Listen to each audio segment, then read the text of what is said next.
Bismillahirrahmanirrahim. Hopefully you all are fine. Today I am going to discuss with you a topic, mechanics of movement.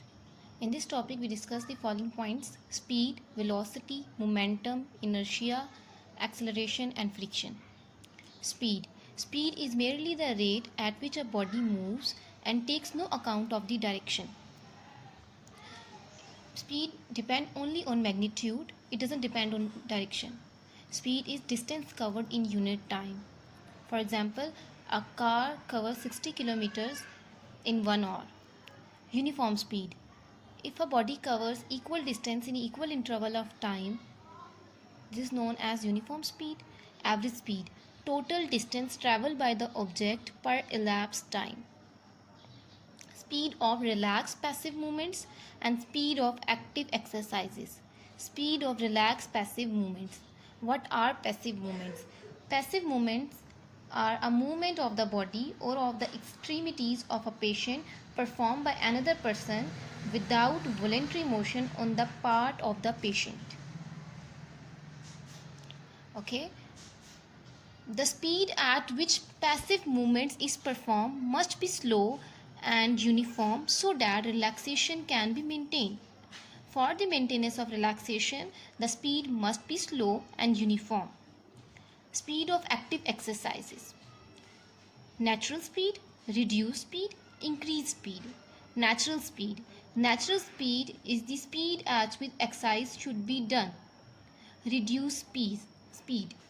Exercises done more slowly require greater muscular effort and more control.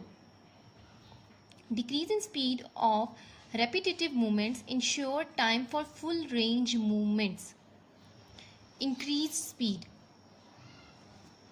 Rapid movements also require strong muscular efforts, but momentum is gained and this may help to increase the range of joints movements, provided the direction is not reversed before the free limit is reached. Exercises performed rapidly are stimulating but frequently lead to inaccurate or trick movements. What are trick movements? Trick movements are the voluntary movements which can effectively carried out even when those muscles customarily held to be responsible for their execution have been deprived of their nerve supply.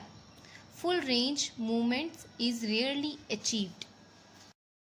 The notion of velocity incorporates not only the rate of motion but also the direction. For example, if a car covers 60 km in 1 hour toward the east is the velocity because it indicates the direction with magnitude. A change in either speed or direction is said to alter the velocity. During typical resistance exercise in iso-inertial conditions, and assuming every repetition is performed with maximum voluntary efforts, velocity unintentionally declines as fatigue develops. Okay. Acceleration. Acceleration is the rate of change of velocity. Positive acceleration. Positive acceleration is that increase in velocity with time. Velocity increases with time. Deceleration. Deceleration is speed reduces with time, but velocity is not negative. This is retardation. Momentum under gravity. Galileo is a scientist who tells us that an object has uniform acceleration when fall under the action of gravity. Resistance. Inertia. Inertia is the resistance of a body to any change in its state of rest or motion. If a body is at rest, will remain at rest, or in motion, will remain in motion until a force is applied to it. Inertia is reversed effective force of a body.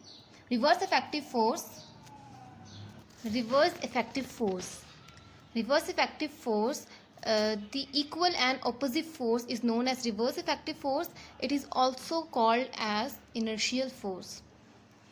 Basically, this reverse effective force resists the body to change in its position, either in a state of rest or motion. Friction. Friction is a force that resists the body sliding against each other. Okay. If I say articular cartilage, which is smooth, white, shiny mass that covers the articular surface of the bone, which protect bone tissue and reduces friction between the bones when they move. Momentum. Momentum is the energy possessed by a body due to its mass and velocity. When the momentum is achieved, it will help in movement, body to move. The force responsible for the movement will generate movement slowly in a relatively heavy body and more rapidly in a lighter body. Okay, that's it.